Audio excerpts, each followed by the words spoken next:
Ne pas projeter l'intention de l'autre. Lorsqu'une personne dit ou fait quelque chose qui déclenche en nous une émotion négative, il est naturel que notre esprit cherche à comprendre pourquoi.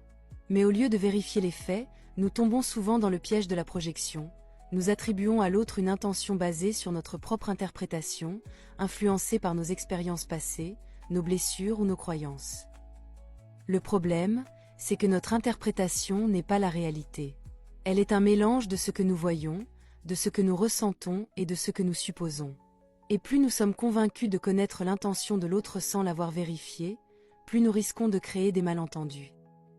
La projection agit comme une loupe déformante. Elle transforme une parole neutre en attaque personnelle, un silence en désintérêt, un geste maladroit en manque de respect.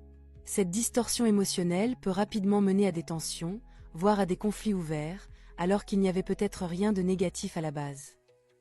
La solution est simple en théorie, mais exigeante en pratique: communiquer.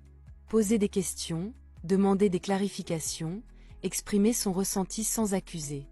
Par exemple, quand tu as dit « fais cela », je me suis senti ainsi. Est-ce bien ce que tu voulais exprimer? En vérifiant plutôt qu'en supposant, on remplace la méfiance par la compréhension et l'interprétation par la réalité. Cela évite non seulement les conflits inutiles, mais permet aussi de bâtir des relations plus saines, où la parole circule et où chacun se sent entendu.